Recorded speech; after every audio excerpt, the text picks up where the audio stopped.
President. Senator from Vermont. Thank you, Mr. President. Mr.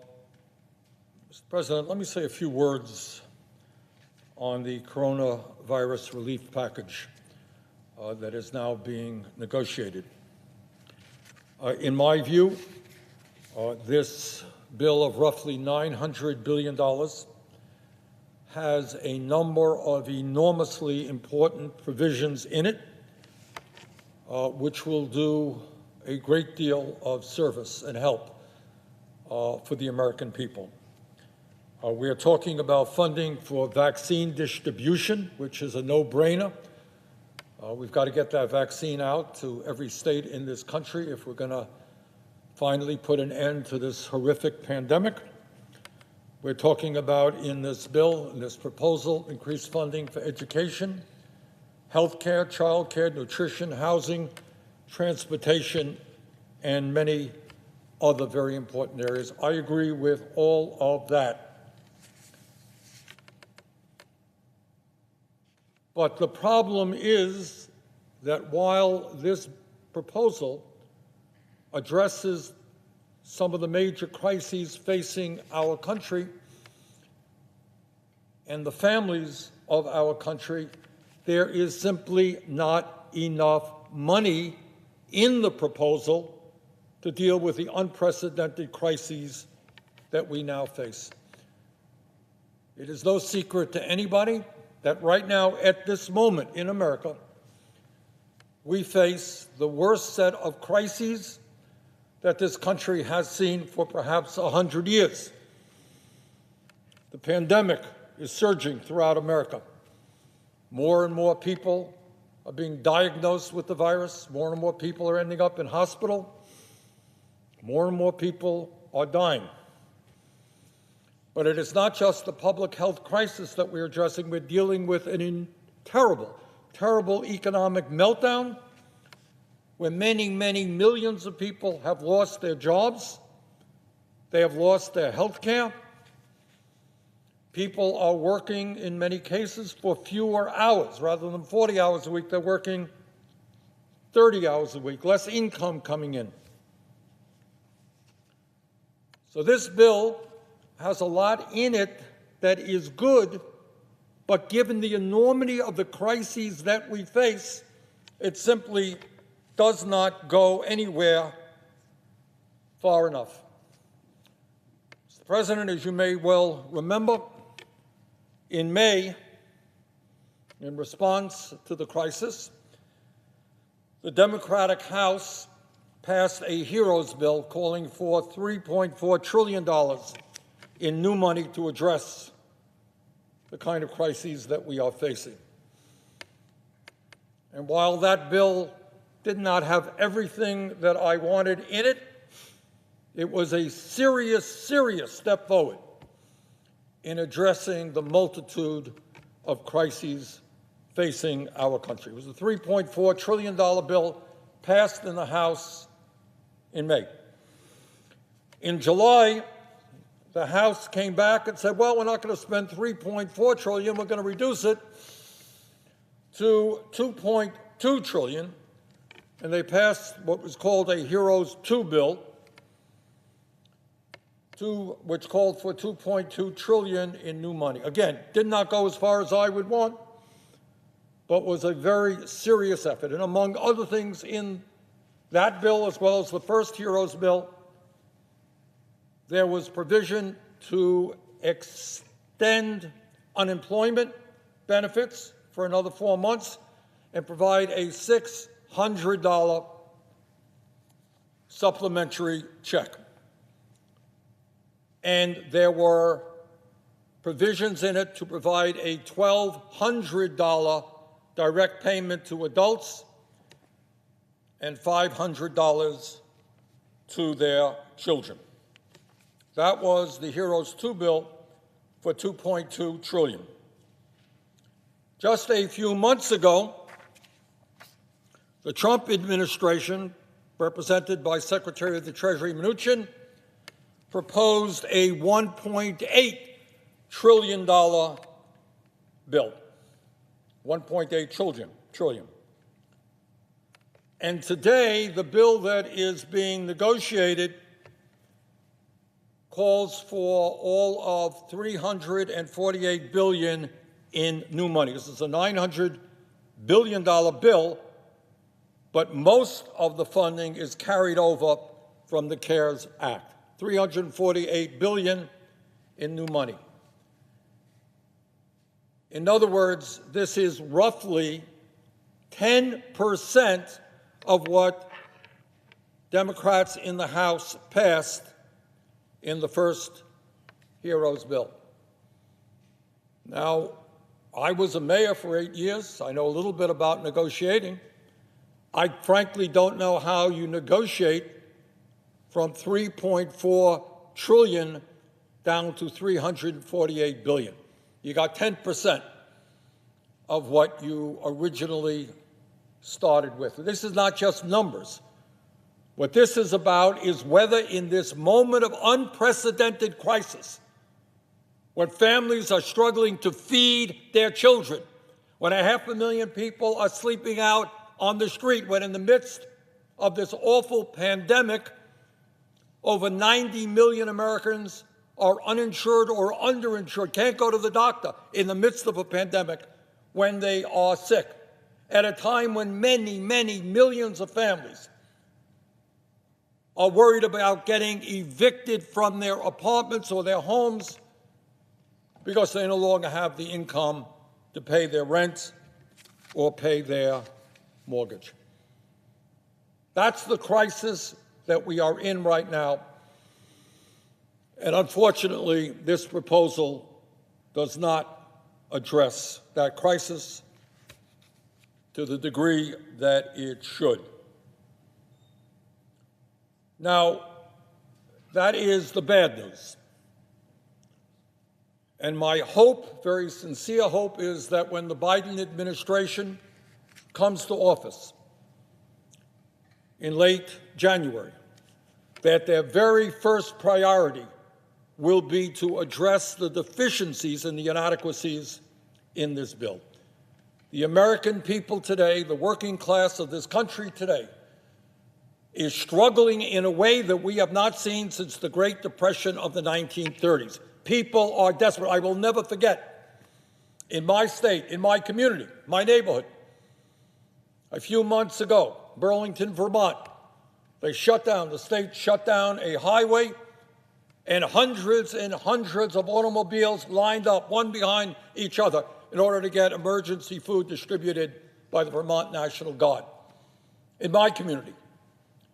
And that is going on all over this country, where states are in worse shape than the state of Vermont. People who have never, ever gone to an emergency food shelf are now lining up for emergency food packages in the United States of America, in the richest country in the history of the world, at a time, by the way, when a number of billionaires are doing phenomenally well. So this bill, in my view, does not go anywhere near far enough in terms of addressing our crises, and I hope that as soon as the Biden administration comes into office, they will address those deficiencies. Now, the good news, and there is some good news, and I'm happy as we enter the holiday season to say something that I think the American people are wanting to hear. And that is, when you ask the American people, and the pollsters do that, and they say to the American people, we're in the midst of this terrible crisis, what do you think should happen? And overwhelmingly, some 80% of the American people, overwhelmingly Republicans, Democrats, Independents, they say that in the midst of this emergency, we need the United States government to respond to our pain. Because we don't want to get evicted. We don't want our kids to go hungry. We don't want to be saddled with incredible debt. Government has got to do something. 80% of the American people, Democrats, Republicans, Independents, understand that. And then when you ask them, what is the most important thing that can be done? And there's a long list of things. What they say the most important thing that can be done is, in this moment, help my family out. Get me some money so I can pay my bills, so I don't get evicted, so I can feed my kids, so I can go to the doctor. when I get sick. Get me a direct payment. As you know, Mr. President, the CARES Act provided $1,200 for every working class adult in this country. That is an individual earning less than $75,000 a year, a couple $150,000 plus $500 for their kids. That means for a family of four, husband, wife, two kids, that's $3,400. Now, you don't get rich with that, but when you get a check of $3,400 for a family of four, it means that maybe you could pay your bills. Maybe you could breathe a little bit easier. Maybe come Christmas time, you might actually be able to buy your kids a few gifts. Maybe the fear of eviction is lessened just a little bit. That's what we did in the CARES Act, and that is what I wanted in this bill. Now, a week ago, 10 days ago, nobody here was talking about the need for direct payments, help for working families, despite the fact that that is the issue, the program that the American people most wanted. A lot of other important things that we're dealing with, that is what the American people wanted. Help us out. Let us make a decision. Get us some money in this time of need. And I'm happy to say, working with people like Senator Hawley of Missouri, working with the Progressive Caucus in the House of Representatives,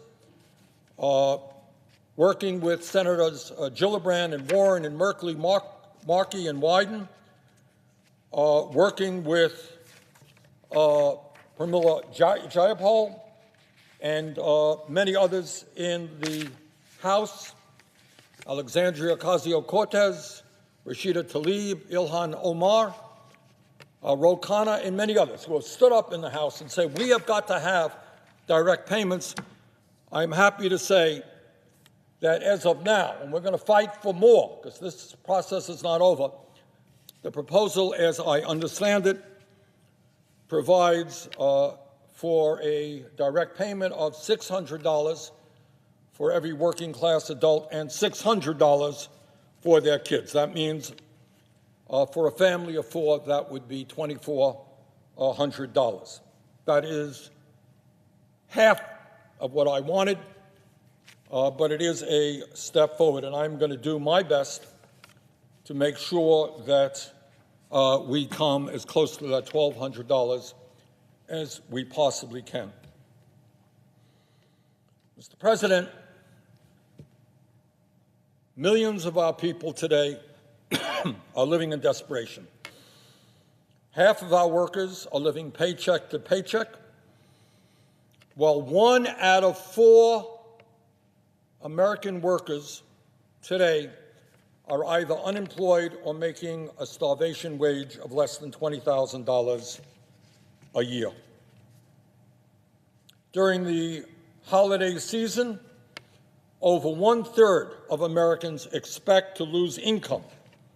1/3, and are having a difficult time paying for basic household expenses. In America today, hunger is at its highest level in decades. More than half a million Americans are homeless, and over 30 million of our people are on the brink of eviction. By January 1st, 12 million Americans will owe an average of $5,800 in back rent. And as bad as this crisis is for the whole population, from coast to coast, it is worse for the African American and Latino and Native American communities. During this pandemic, nearly 60% of Latino families and 55% of African American families and many, many, many Native American families have either experienced a job loss or a pay cut. So, Mr. President, all across this country, working families are standing up and they say, you know what? We have served in the military. We're doing our best to raise our kids in this unprecedented moment in American history.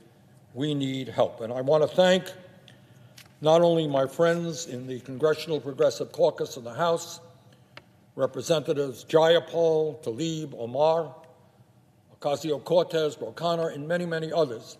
I want to thank the millions of Americans who have stood up and demanded that the government respond to the needs of working families in this country. And I want to thank the over 60 groups representing millions of working families, progressives, the elderly, and young people, including Public Citizen, the Center for Popular Democracy, the Sunrise Movement, Social Security Works, Presente, and People's Action, for pushing a progressive agenda forward and for demanding that this government respond to the needs of our people.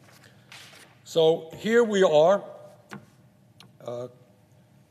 as this proposal continues to be negotiated.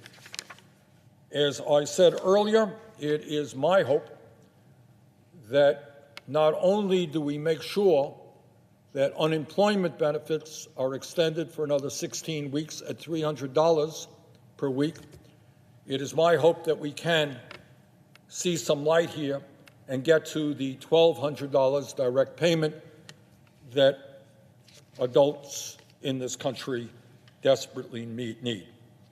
So, Mr. President, I am going to do my best in the coming days to make sure that that happens.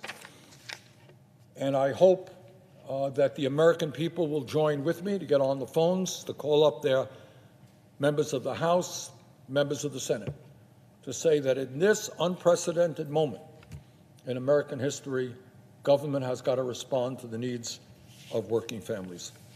And with that, Mr. President, I would yield the floor.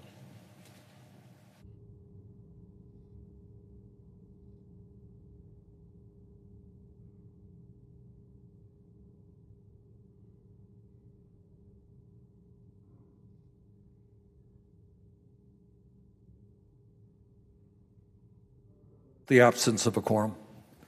Clerk will call the roll. Mr. Alexander.